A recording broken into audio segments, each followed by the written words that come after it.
So folks, welcome to the Advanced Cosplay Q&A panel, sponsored by the Cosplay and Photography Expo. Is anybody else hearing that echo? Okay.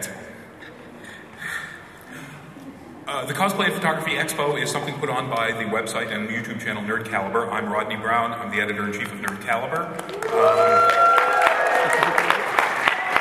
Thank you. Thank you, my adoring fans.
doing the armor, adding the lights in, and adding another piece of whatever thermoplastic you're going to put on the back, and that'll seal it in and keep you safe. All right.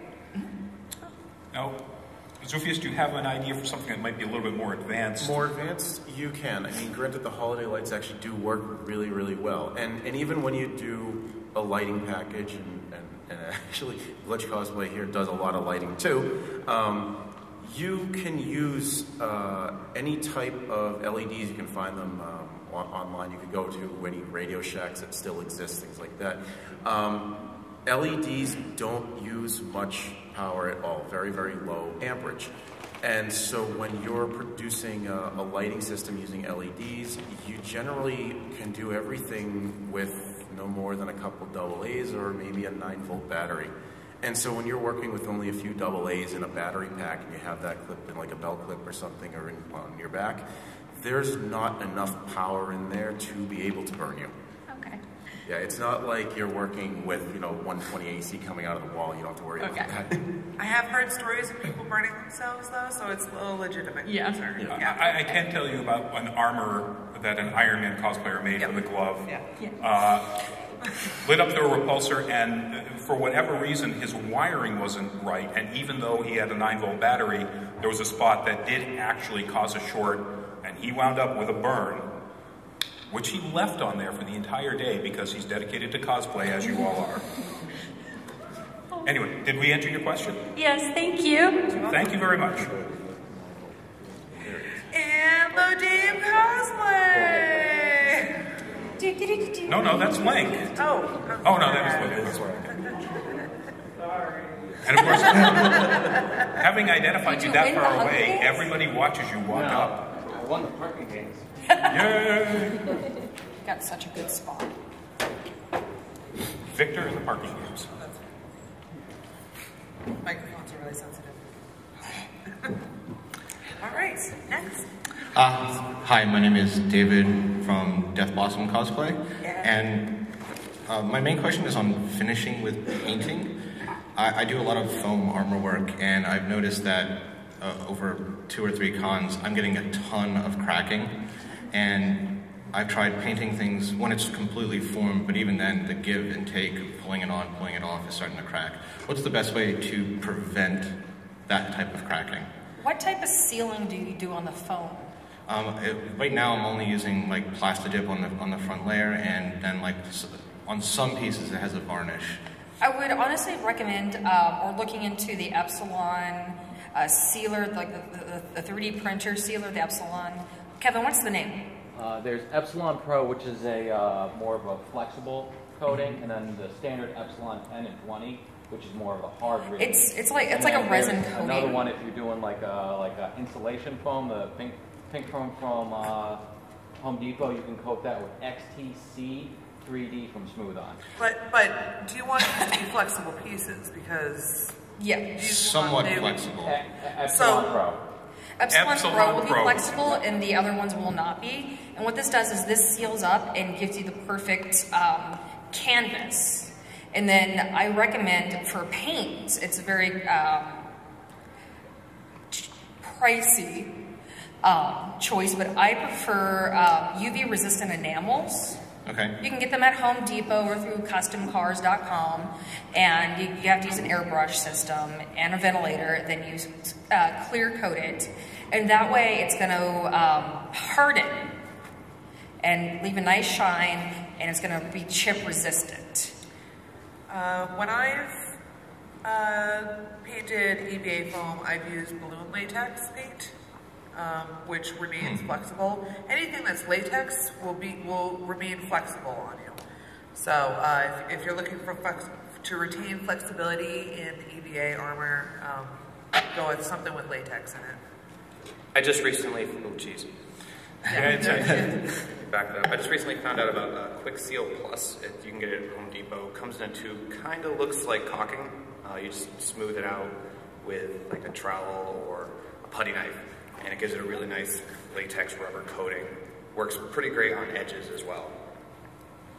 One more on the edge of my shield as well too. Cool. One more quick question. Do you have a recommendation for good resources on what chemicals not to mix together? Because I caused a small chemical fire in my basement. We shouldn't laugh at that. That's dangerous. But Everyone was fine, no one was hurt, but it did kind of eat a giant hole through a piece of armor. Okay, so here's a resource I recommend anybody that does any fabrication get. You can go to Home Depot, Harbor Freight, and they have these little books called a resource guide. It's like it looks like a little black book, looks like something a Mormon would give you. And inside, what it does, it has all the mathematical formulas for geometry, has all this stuff. And in the back, it has what happens when you mix certain paints and chemicals. Okay. And I've looked online, and the only thing I've really found for like a chemical guide is stickthistothis.com. I've seen that. Yeah, which is like the best gluing resource. But this book in the back tells you like, don't mix sulfur oxide with latex. You're going to have a bad time. And if anything, and it's a rule of thumb, if anything goes in the air, if you're using an airbrush or it has any fumes, get a respirator. Just do yourself the favor. And I have a paint booth. I keep it as well ventilated as I can. Okay. Thank you very much. Thank you. Thank you. Next up. Hi, I'm Brian. I'm also from Death Blossom Cosplay. So this year was my first attempt at doing lighting, and LEDs, even if they say they're diffused, are not diffused because they're LEDs. So how do you diffuse LED lights evenly across area? A milk jug? What's that? Milk jug. Milk jug? I used a milk jug. Yeah, okay, and how many LEDs would you need, per square inch to get It depends. even coverage? What are you trying to light? Yeah. Not for what I have now, which was a thing. But just if I say have like a 3x3 inch flat square, and I want the entire thing to be evenly lit. You could get away with like one LED. You could use 30. It all depends on the strength of the LED. If you go to like a company that sells LEDs for lightsabers, you could get away with one as long as you use a diffuser, which saran wrap or even the type of film that you can get for like Easter baskets. You just use a bunch of layers of that. Okay. You put like the milk jug over the top of it, and it'll diffuse it really nice. I use smoked polystyrene. You can get it at Home Depot. Okay. And is there any kind of minimum distance that you need for setback from, from the surface of your diffuser to the LED? Because generally this is going to go into like armor and whatnot, and so clearance is going to be I tiny. usually go with like a good, at least 10 millimeters. Okay. Yeah, that Like kind at of least? will also depend because LEDs should also have an angle rating, which is how wide their arc of light is going to be based on when you can actually see the light. Okay. So anything that's going to be a real small arc, it's going to look like a point LED, and you need much more diffuser. But if you can find one that's claimed to be one of your like 160, 170 degree LEDs that just really opens up wide, you can work with less diffuser, it should be more even. And if you only, let's say if you had 4 of those in a square, it'll produce a pretty good light patch. Okay. Great. Thank you. Yeah. Hello. Hi. Sorry. Hi, Kevin. I'm gonna hug you in a little bit. I'm sorry. I'm just hoping this comes out the right way. So basically, how do you become successful to the point where you get to make costumes for people, pick your own projects if you are very uncomfortable with attention, especially when a lot of that is reminding you that most people still think women are objects? Sorry, I've gotten some emails that make me want to die. One day I'm going to have a dramatic reading of my inbox. It is going to be definitely not safe for work. If I had stopped at the first sign of negativity, I would have stopped over 10 years ago. Yeah, so my mom is also a cosplayer, and I grew up in this. She was a cosplayer before I was born.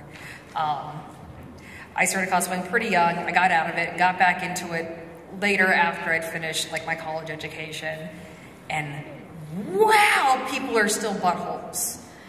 And it's not just in cosplay, it's in, like, we're in a German car club. People are buttholes to me. When I'm at work as a makeup artist, people are buttholes. That's the other thing, especially when they try to hunt you down at work. No matter what you do in life, there's gonna be a turd in the punch bowl. It's recognizing that, being like, okay, that person doesn't matter to me. Like, that person doesn't matter to me. Yeah, like, rando guy number 6 shouldn't matter to you. And, like, the best thing that we've ever found is we found really good friends. Yeah. Like, and, like our little group, we call it the usual suspects. Like movies. And, like, they're the ones in the front row right here, and we found like-minded friends who do the same thing. And if we did not have those friends, even support community is important. Yeah, community and support. Not even to just cosplay with, to just go get a cheeseburger with on a Tuesday, Kevin. That was a good burger. It's because of that support and that, like, emotional and friendship that we let the buttholes go. And we keep going, and then we keep, like, just let them go, and then we keep making better and cooler things. And then we get that notoriety. And, like, You really want to make your enemies pissed off, keep on doing what they get pissed off about. But ignore them. They have no ignore them, because they have really no say in your life. And I think, like, the main, like, it's the same thing with all of us. All this whole group, and, like, we're all the master level competitors here in the area. We all just dive into the deep end. Like we find something we want to learn, and we're like, let's do this. Deep end. Yeah. And that's what you got to do. That's just what you have to do. Like, it's gonna suck a lot. So I do a lot of that, and then I put on the costume, take no pictures, and put it in my closet. And it's gonna be bad, but, like, you just gotta hop in that deep end. Like, I've been sewing for 25 years. I still put a sleeve in upside down. Seam rippers. Like, yeah, it's just like, I have 8 seam rippers in my room. Find one of them, I'm good. My biggest words of advice is find friends that are true bros. And just keep plugging along and going into the deep end. Like, this hobby is stupid expensive, but you know that coming in. If I can just sort of sum that up. Yeah. Negativity, the people who present you negativity, the only thing they want is you to react through their negativity. Nothing else feeds them. Don't do it. Don't. Literally, don't do it. Don't give them the pleasure of your reaction to their negativity, except for if you do have a page and the negativity happens there, drop the ban hammer without a comment. Yeah, that's what I do. Get them out of your life. Get them off your page. That negativity will just keep happening, but the more you ignore that and don't feed them, the more it'll go away. And if it comes down to, like, if you're not comfortable, if you feel like you're being seen as, like, an object, and, like, we encounter this quite often. Women are not objects. We wear the costume because we want to. Like. But if someone makes you feel uncomfortable at a show and they keep on being pesky about it, please go see security. You know? Yeah, that's what they're there for. If you feel uncomfortable in a costume or you're not sure that you want to wear it all day, just bring a change of clothes.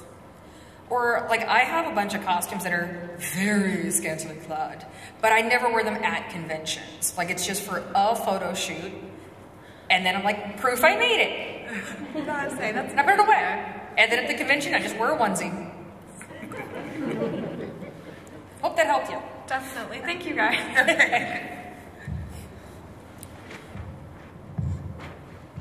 Hello, I'm Danielle from Shiny Designs. I've got 2 questions. One's very specific and the other one's very general. My specific question is, I'm trying to make a Bayonetta costume and the entire back, and you clearly know what it is, the entire back is like this big open diamond, but if I move or shift or anything, then it gets bunched up and it doesn't look smooth and nice. Right. How would you make that not bunched up and not smooth and nice? Okay, so prong one of this attack is you can do an illusion panel. And I do these a lot, especially with like thigh highs or like gloves that don't want to stay up, is I do something called swim mesh. Okay. It's a very light mesh that you use to line swimsuits, and they come in every color of skin possible. I order mine from spandexhouse.com. Okay. And they will even custom do it to my skin color. Nice. And what I do is when I have those open pieces, I just did Dr. and Mrs. the Monarch, like a wham! And I didn't want to be like, hi! So I did the swim mesh inserts, and I also do that for my thigh-high boots and socks. I do like swim mesh leggings, and so it holds it up? Yes. And I know on Bayonetta, if you want to do any type of like tattoo work, you can paint the tattoo right on the swim mesh. Perfect. Prong 2. You know what? That's what I've always done, though. Okay, never mind then. We've always done it. Please use swim mesh. That's what I've always done. I've always treated it like instead of a panel of nothing, It's just another panel of something that happens to be see-through. Okay, yeah. Cool, thank you. My second very general question is, I wear a size 11 shoe, and it is a pain in the butt trying to find shoes. And like these, I got from China, but they're kind of tight, and you know, by the time they arrive, they suck. Yeah. Do you have any tips for making shoes, or otherwise finding shoes? I go to the drag queen store. I do too, but it's okay. So even those, they're like really super high heels. So do you usually wear heels like in everyday life? I almost never wear heels. Like I get my dancing shoes for like swing dancing from the walking company. You know, I drop $100 and they last all year, and you can dance and run and do whatever in them. But they're like a 1-inch heel. So there's something to be said for vacuuming in high heels, where if you don't wear if you usually don't wear high heels in everyday life, you gotta kind of break your feet in to wearing them, or get them used to it so that you can withstand a weekend of walking 5 miles every day. But if, you know, like if you're vacuuming around the house, put on a pair of high heels, break them in a little bit, get used to them. One thing I learned, and it's hilarious, a couple of us do it, so Payless Shoes goes up to size 12 online. They have a shoe called the Comfort Plus Pump. Does it stay on well? Because I see like Mary Jane's are the only ones that seem to want to stay on my feet. It's just dirt ugly.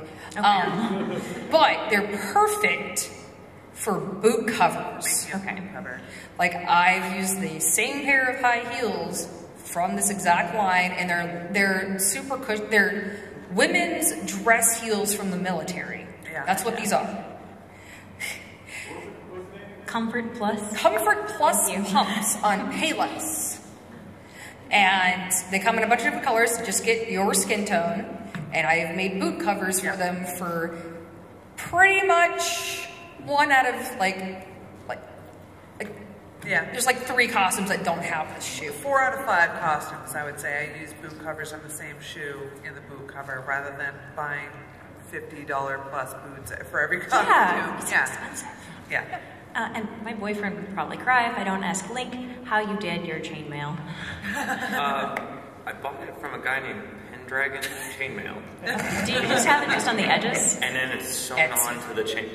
So it's not a complete shirt. It's the edges. It is sheeting, Greg, but it's lightweight, it's comfortable, and it makes the costume look like it stays as badass as it does. Nice job. Thank you all. Great, thank you. Hi there, I'm Alex. I got a mechanical question. Next year I'm planning to do a cosplay with my little cousin. We're doing a Baymax cosplay. And I wanted to know if it's practical to put a kind of air compressor that I can wear on my belt or something like that, because I wanted to actually make an inflated costume. Or if I should just go and make some kind of like internal structure and kind of stretch it around it. And Okay, so there's a website called Super Zentai. Super Zentai. They mostly do like dye sub suits or like Spider-Man suits. They also sell the kit for your own inflatable suit. Oh, no kidding. People that make the T-Rex suit. Yeah, that's a friend of mine was telling me about that inflatable canvas. Yep. And they come in white. Yeah, they come in all different colors. Perfect. Email them and be like, this is what you're gonna get. So it's Super Zentai? SuperZentai.com. Yep. Okay, cool. Thank you very much.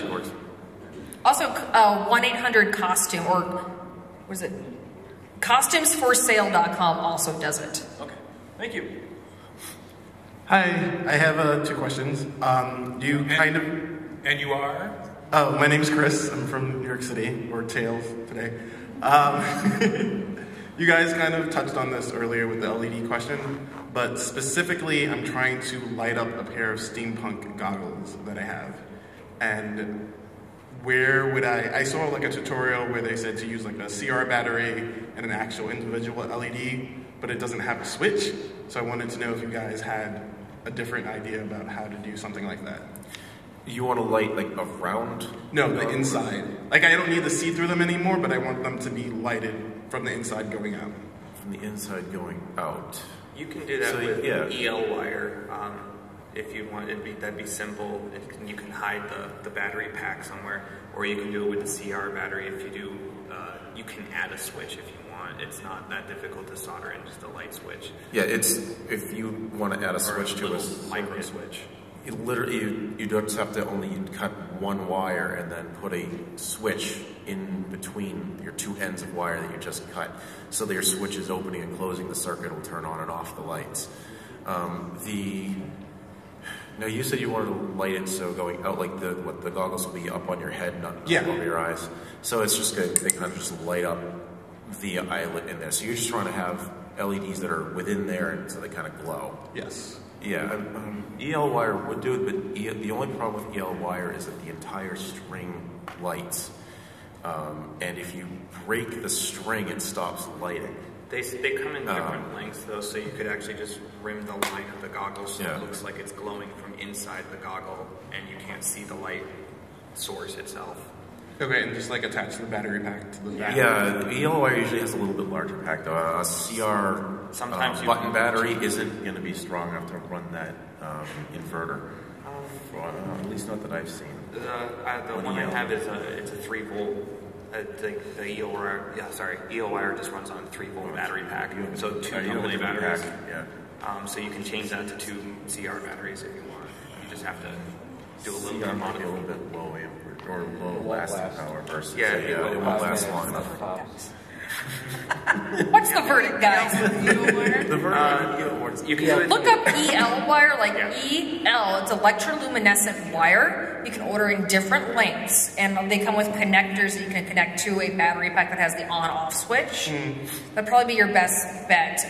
What's the place I ordered? But like they said, be careful about bending it at all. Yeah, if you bend it at a right angle, you'll snap it, but you can coil it.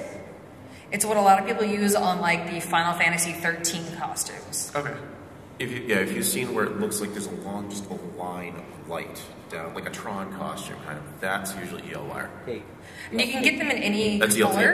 It's flat tapes the flat stuff. Right. And then you can do circles. Yeah, that's true. Kevin just pointed out there's a version that's flat called EL tape. Okay. As opposed to a long EL wire. Thank you, Kevin. And then my second question is with this Ivy whip that's on the stage that I keep staring at.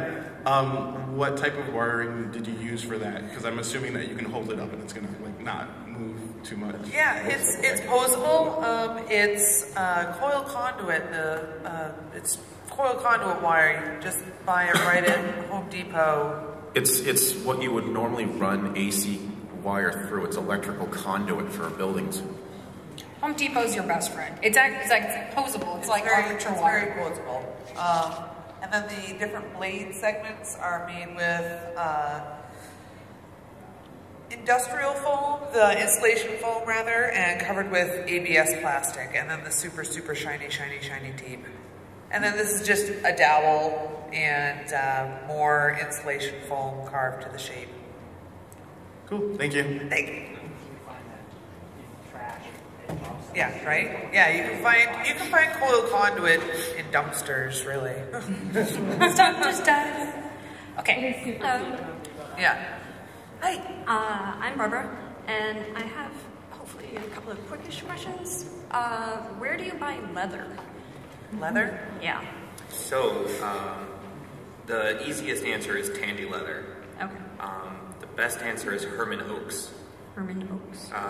They're much more Microphone expensive. towards you.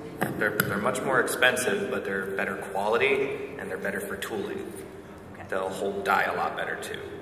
Tandy, if you're on a budget, just make sure you tell them what you want to do with it, and they'll make sure you get the right thing. Are you local? No, unfortunately. But Tandy Leathers are everywhere, countrywide. We have a local shop called Sophisticated here, and I've been able to score some really good discount hides, like an entire cow hide for under $100. But it's very difficult to work with because it's uneven. If you don't mind the field trip, there's the Leather District in Manhattan. It's about 2 streets over from where Spandex House is. That's where I get a lot of like my veg tan leather to do masks and armor. But I would look up if there's a leather store nearby you, because no, not at all. Okay. I don't even have a Joanne Fabrics. Okay. Yeah. Well, So you live in Narnia.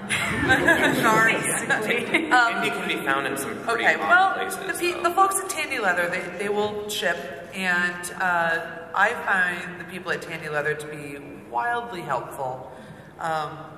Email them and give them your project, what you're trying to achieve, and they will help you. Also, if you're looking for like apparel leather rather than like hide or armor type stuff, depending on the size of the project you need, you can sometimes find just like men's leather coats at a local Goodwill or something. Yeah. Cannibalize the shit out of them. Okay, next question. Have you ever found any success in finding fake chainmail fabric for like Spoonflower.com. Spoonflower.com. Okay, Spoonflower.com is an amazing resource everybody should know about. It is a custom fabric printing website where you can print anything on choose your fabric. anything. Yeah. A friend of mine was Sylvanas yesterday from World of Warcraft, and instead of doing the chainmail, we just printed chainmail spandex. And it looks great. And it looks just like looks just like chainmail from photos. And correct me if I'm wrong, but I think you can search on Spoonflower for people's past projects. Yeah, and like just, if anybody's ever printed anything through them, you can now also buy that. That's where I get my inappropriate liner for things. Sorry, do you have a point to comment on that? Yeah. There's also Art of Wear that lets you print on polyester. Art of wear? Yes, because Spoonflower is largely cotton. Yeah. Yeah, they just expanded to lycra spandex and a sport jersey spandex. Thank you. Hi. What is a good resource for cosplay contests throughout the East Coast and the entire Okay, so here we go. I got it. Down in front, you children. Okay, so there's 2 ways. I come from an anime competing area and World Cosplay Summit competing. AmericanCosplayParadise.com. It's a really good resource. ACParadise.com. And on there, it's listed what all conventions are going on, who have contests and everything. Other than that, it's honestly, you need to look it up, see who's running the contest, because they'll say who's running it. If it's run by Covey Productions or Pat Covey, it's something we all will stake our names on. It's legit. It's the higher end craftsmanship based competitions. None of this like, please go on stage, turn around, leave. This is, you come in, they look up your skirts, and then you get judged on your craftsmanship, and it's, the man in charge is actually up front, and he's the one that like hires all of us out to do things.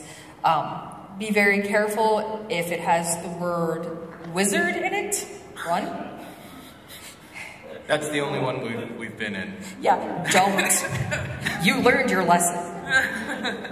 All opinions here are those expressed by the opinion giver. Just to be clear. Oh, I will express my opinion. We did win, but yeah, it's I highly judge competitions based on how well they award craftsmanship. Mm-hmm. Like if you want to do like a look-alike contest, wait till Halloween. But like for Boston Comic-Con coming up, it's going to be a Covey production. It's what's the prize money? $2,000. $2,000 for first place. That was better than the Yu-Gi-Oh! Steel cover we got. Yeah. Oh. Mine are always cash prizes. Yeah, it's cash. It's not like the wait for it. Yeah. It's a word of mouth and asking around. We're trying to get something together to like do like a rating system on contests, but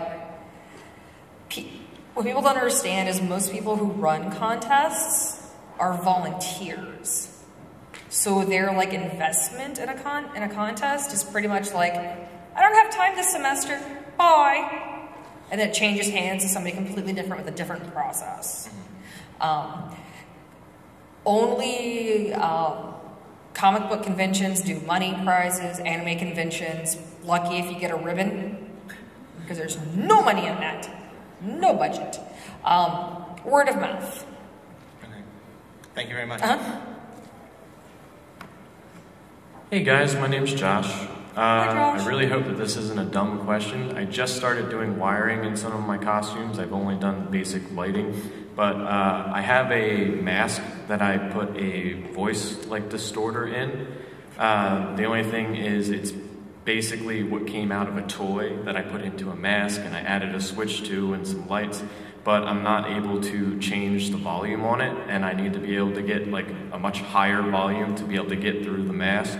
I put holes in the mask, nothing's really working, so I don't know what you would recommend. I don't know if there's like a volume switch I should be able to get, or like put a bigger speaker. If you look up on the RPF, the Replica Pop Forum, there's a lot of stuff that the Stormtroopers use for their microphones. You can find exactly what they use. They use really cheap kits, really cheap headsets that you can get, and you can actually mount the speaker somewhere else on your body, so them put it on their chest, so that way the headset is not, or the speaker's not being distorted or blocked by your helmet, so you don't need those holes. So yeah, Replica Prop Forum, or you can check out 501st websites. The Replica Prop Forum, like trpf.com. Which is, by the way, a fantastic resource for everything. Amazing. It's where a lot of people will document their entire build, such as Harrison over at Vulcan Props documents all of his builds on the forum, and you can watch like, this is how I did my N7 armor, and now here are the templates you can download for free. Here's how I made my Saiyan armor, and now here are the templates for free. That's awesome. So Stormtrooper and Darth Vader build kits are probably the type of build you're going to look for that type of information. Okay. Thanks, guys. Thanks. Hello, I'm Martha. I know most of you. I'm sorry, what was your name again? No. I'm from Elegant Valkyrie Cosplay. Maybe you know me as that. So I come from a sewing background, but now that I'm getting into armor, I feel like I get the basics of EVA foam and sealing and whatnot. I know, I've talked to you. But can you tell me more about like how to connect those pieces together, how to wear them? Okay, so put the hot glue gun back where you found it. I learned that the hard way, yeah. Go to Home Depot and get washers and bolts. What I do is I do like a system of pulleys and hope. I get the nylon webbing used for belts and elastic and parachute clips. And like, so on my Saber Altar, I had the hip plates. I measured out the elastic I needed because I wanted to move a little bit. And I connected them to the sides of the hip plates using bolts and washers. So I put an entire bolt through the armor, through the elastic, washered it on, kept going, and then proceeded to, and it just clips in the back using a parachute clip. Okay. This way, when it's hot outside, or you've been wearing it for a while, the glue is not going to come undone. Yeah, that's what I was running into. I'm like, I have elastic, I have webbing, but then I'm like, what do I do? Do I cement this on? Like, you can get like different size awls, and you can poke the holes in. And if it's, I recommend positioning out where you need to put those bolts and washers before you paint and add detail, so that you can kind of hide the bolts under a detail or through paint if you want to hide them. The other thing that I would add is what we have when she's doing that is when you're assembling your nut bolt washer pieces, also invest in a Dremel. With I've got one. I love grinding it. It's good because that will allow you to cut off any excess bolt and grind it down. Yep. So you basically get very thin, but you obviously don't bust through the nut at all. Just don't destroy it. Sorry, Kevin. I know wording, phrasing. I think we're still doing phrasing here. Also, it's you want to be able to cut off as much excess as possible, so it's pretty flat, but it will hold together nice and tight. Okay. Get a small, tools, quarter-inch drive sockets, screwdrivers, things like that, so you can work with nuts and bolts. You're local, so Harbor Freight is a perfect place to buy that kind of stuff. And do you guys think it's better to attach armor pieces to one another versus trying to attach it to like an undergarment? If I go by like the size rule. Okay. If it's bigger than a CD, attach it to another piece of armor. If it's smaller than a CD, attach it to the underpiece. Okay. And it also does depend on the weight, because the more things you add on to it, the bigger you make it, or if you use Warbler or a Thribla, it's just going to be heavier and heavier. It's going to drag your suit down. That's all I had. Thanks, guys. Okay. Hi, my name is Joe. I have a fun, maybe fun moving parts question. So like with StarCraft, Jimmy Raynor, Tychus, they have the helmet that comes down. Trying to figure out how to get it to come down and then back up. Okay, this is a servo problem. I highly recommend the Prop Replica Forum. The Replica Prop Forum. English is a crap language, guys. And on there, 2 different guys have solved this exact problem. It's for their Iron Man suits. Go on there under Marvel builds, and they'll be like, "This is what I used," and it's like just servos from Home Depot for automatic doors. All right, thank you.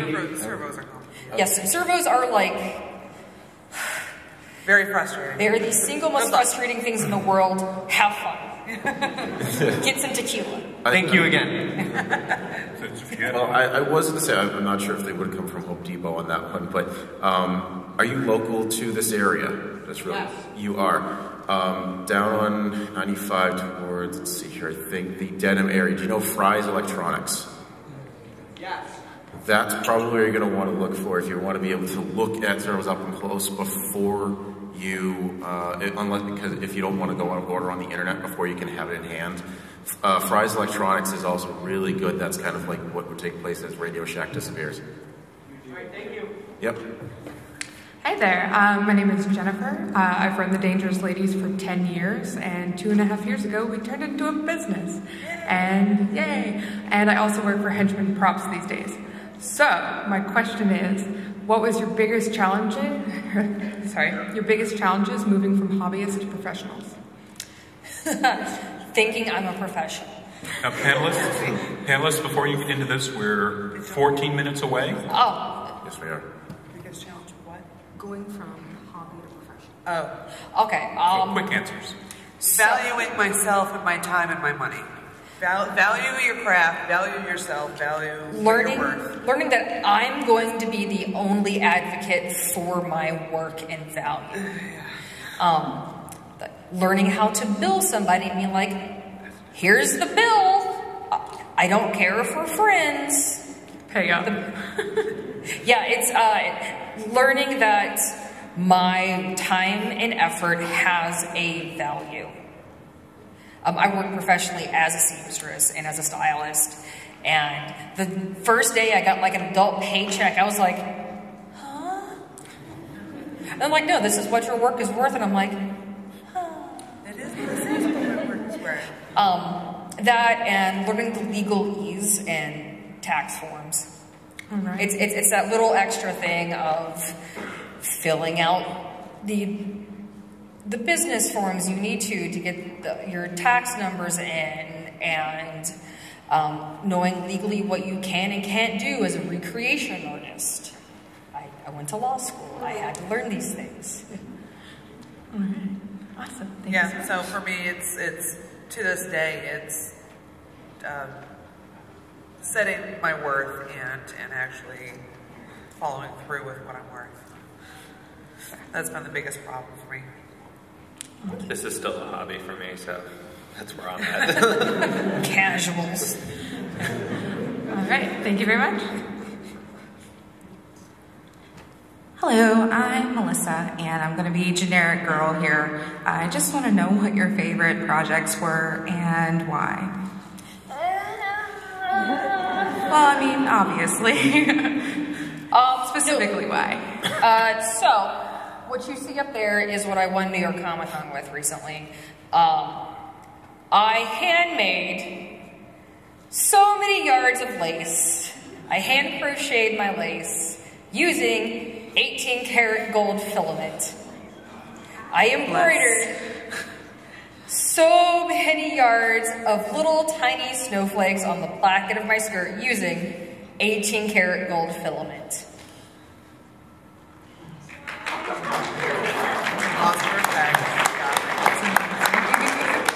You have no idea how proud of this thing I am, and I learned so many new techniques and how much alcohol I could have in one day.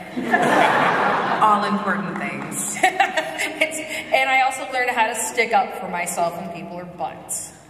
Because a lot of people don't value seamstress work.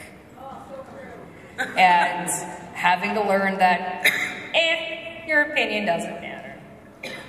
Go ahead. What's your favorite project? No, it would probably be Diva Plava Laguna from The Fifth Element.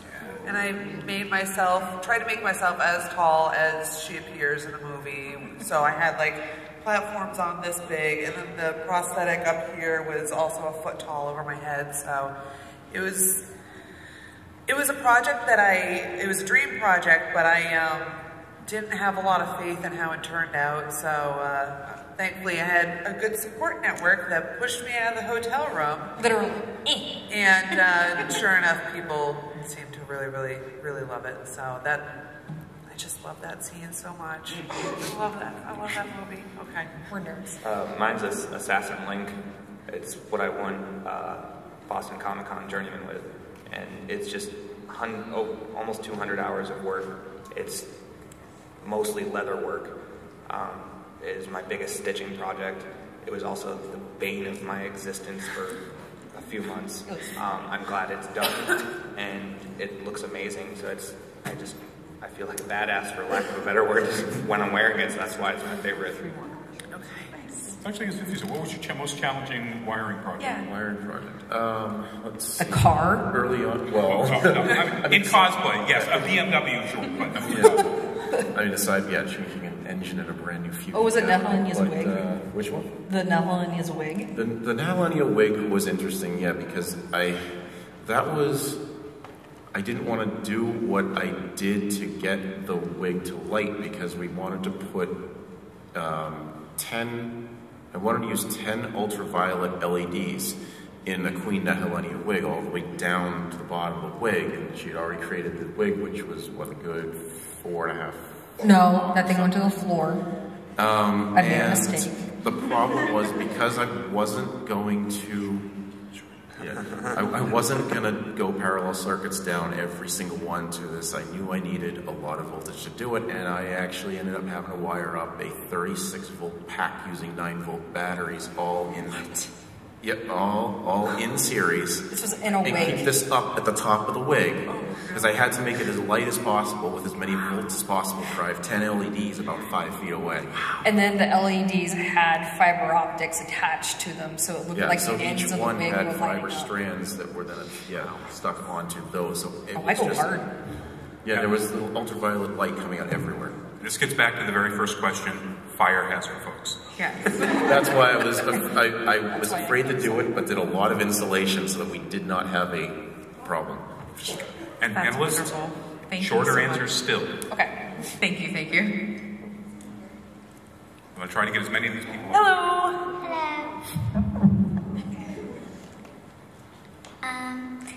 How'd you guys start for cosplay? Well, I wanted to be an X-Men character for Halloween, and I didn't know anything about sewing, but I couldn't purchase it online, so I bought the material and I sat down at a machine and I just started going at it. I just started doing it. I didn't really have any teachers. It's been just me teaching myself. On the opposite end of things, my grandmother was a professional seamstress. She was the first wedding designer for JCPenney in New York City. And I learned from her every summer from age 6 to 16. I spent doing slave labor in her wedding shop. But the beautiful thing about today is if you don't want to struggle all by yourself, or if you don't have a family member that can help you, there's YouTube, which is filled with phenomenal tutorials. Really, really good tutorials for beginning sewers. My mom actually used to make a lot of Halloween costumes for me, and then I was dragged to an anime convention in 2006. Hi. And then I just decided I'm going to start making my own costumes. So my mom taught me how to sew, and then the internet taught me the rest. I've been sewing since I was 5. That's great! I wanna do kids cosplay. Good. Aww. Thank you.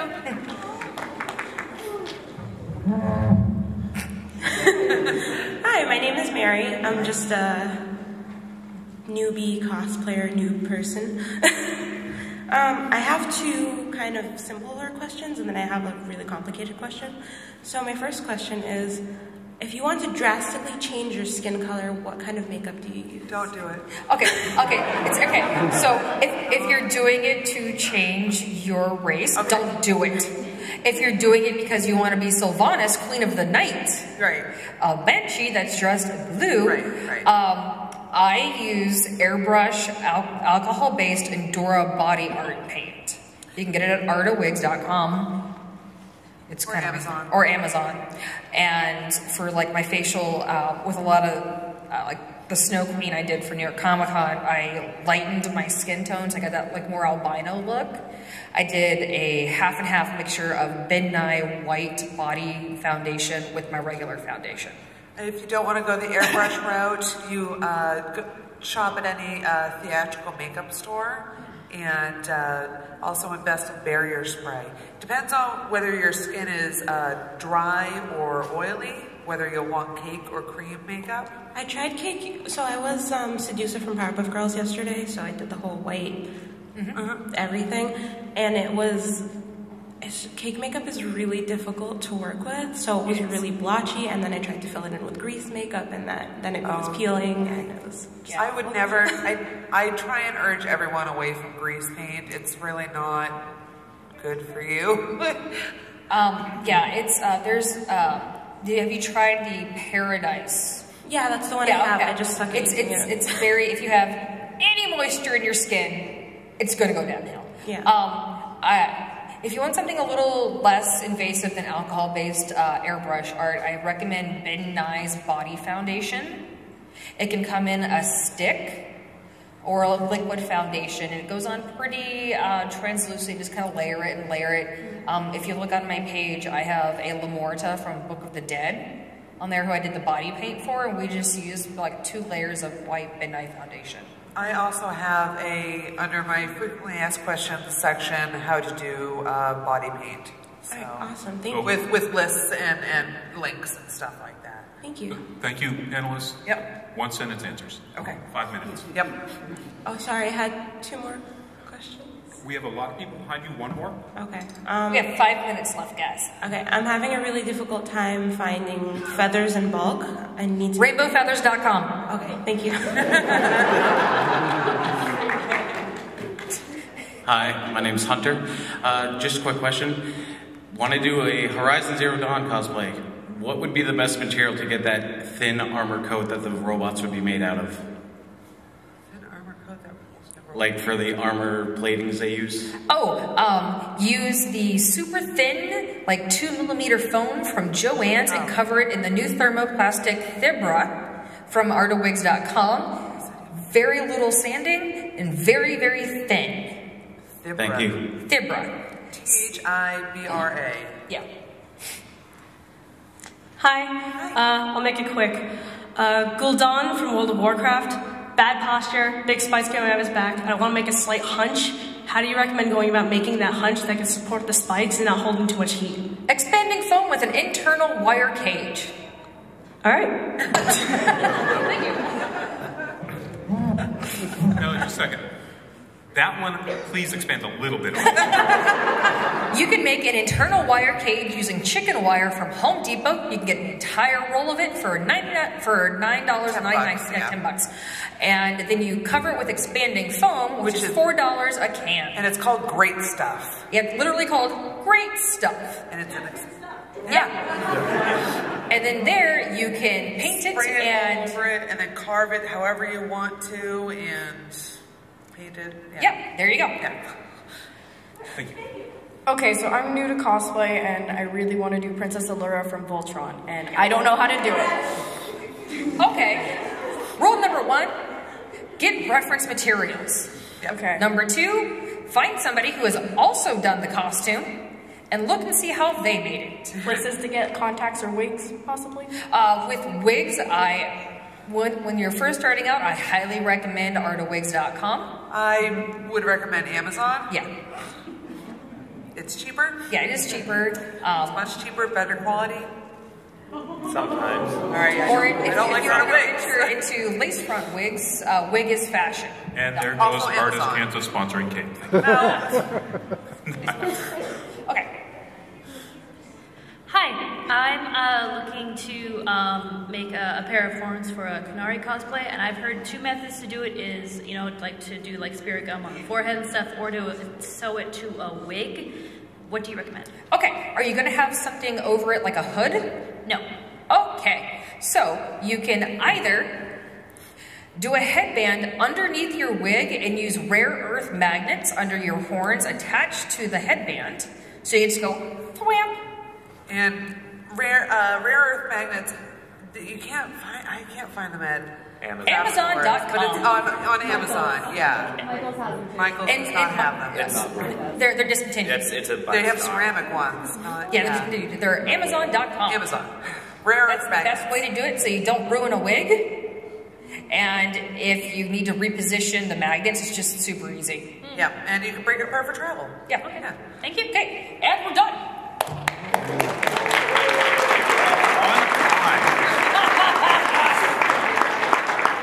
So thank you all for coming.